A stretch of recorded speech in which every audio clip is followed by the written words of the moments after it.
So in today's video, I thought I'd show you guys how you can set up a WordPress website using Bluehost.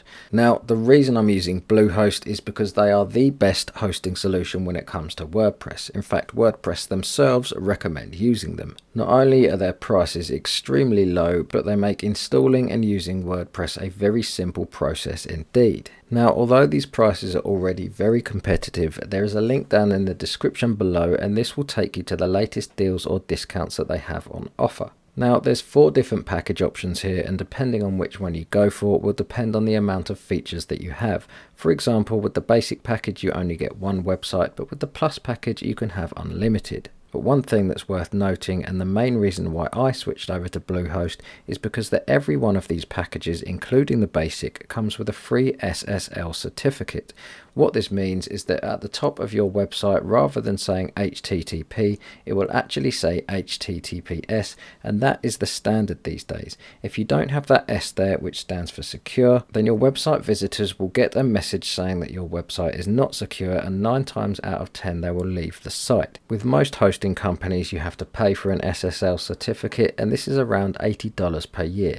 Sometimes they do offer them for free, but usually this is only for the first year, and you only get one SSL certificate on your hosting package, whereas with Bluehost you get unlimited SSLs, so you can have one for free on each website and it lasts for life. So once you've chosen your package, you can then create a brand new domain name, which you actually get one for free with Bluehost, or you can use a domain which you already own. It's simple to do this, and it takes you through a few steps and then obviously takes your payment, so I've skipped that screen on this tutorial.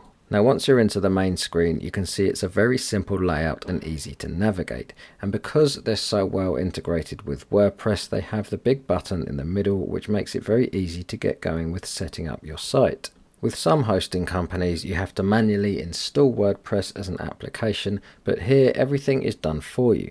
So you simply choose the name of your site and then choose a tagline underneath. And if you have more than one domain connected to your hosting account, you can select which one you want to use here, and underneath that it will offer you some free plugins which you might find helpful. Personally, I like to start with no plugins on there really whatsoever, so that I can choose my own from the library. So I'm actually going to remove these 2, although I am going to keep WP Forms because I know that's one that I'll be getting. This is used for contact forms and things like that. And that is it. It is now installing WordPress for you, and as soon as that is done, you'll be given your login details. Now make sure you copy your password and paste it somewhere safe, although you can change your password once you're logged in. So you can always log in from within Bluehost by simply clicking the login button, and once you're logged in, your screen is going to look like this.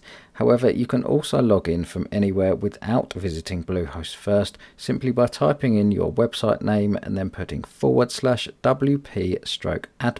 And this also means that you can set up additional users on WordPress and they can log in without having to access your Bluehost account. So the button along the very top will show you how your website is currently looking. As you can see, it is pretty blank at the moment because we haven't started work on it. Now from the dashboard menu down to the bottom, that is everything which is usually included in WordPress. But above this you have the Bluehost section, and this is going to help you do things in a more simple way.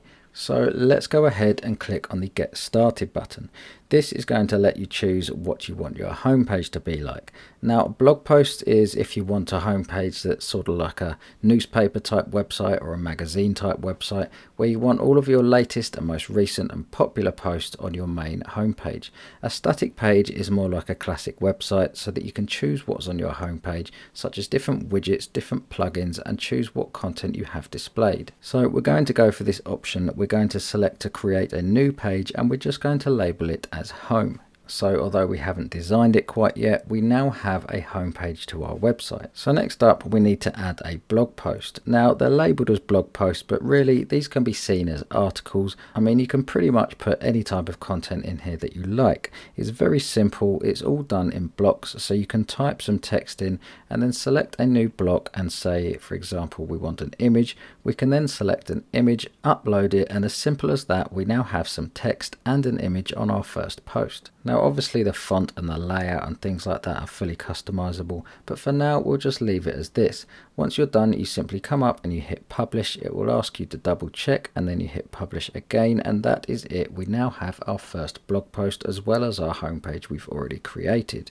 So next in the list is where we customize the look of our website, and this is a very important step because it's where you can choose your website's theme.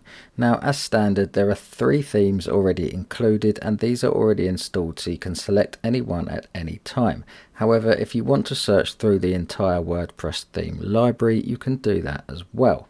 And not only this, there are a lot of third-party libraries that you can visit online where you can search through thousands and thousands more themes. But to be honest, there's over 3,000 themes in the WordPress library alone, so the chances are you'll find something here which is perfect for you. And once you've found a theme that you're happy with, you can select it and it will install it and activate it, and then you're ready to get going with designing. Now the good thing about WordPress, unlike some of the other web builders out there, you can switch back and forth between themes whenever you like. So in the customization panel, there is a whole host of different things you can do, such as add your logo, you can change the title, you can change the tagline, you can also change the colors for the theme, and this will be reflected across the entire site. After this, you can then choose your background image. Now, when uploading an image for any part of your site, whether it's the background or a post or anything else, you can either upload it from scratch or you can look in the media library of things that you've uploaded previously. This makes it easy to try out new looks on your website by switching between images. Now once you've chosen your image, you can then customize it further by choosing the position, whether it scrolls with the website or whether you want your content to scroll on top of it, and how your background fits to the page. Now once you've given your website this certain look, you can then go through further, and when you have more pages, you can add different menus to help you navigate between the pages. You can add widgets, change your settings on your home page, and various other customizations as well. And once you've done this, you can hit activate and publish, and now your site is almost ready to go. Now to see what your site currently looks like from a public user, we're going to go up and use an incognito tab to access it. And as you can see, this is the page that you're greeted with. And the final button on the Bluehost panel is the Launch Your Site button.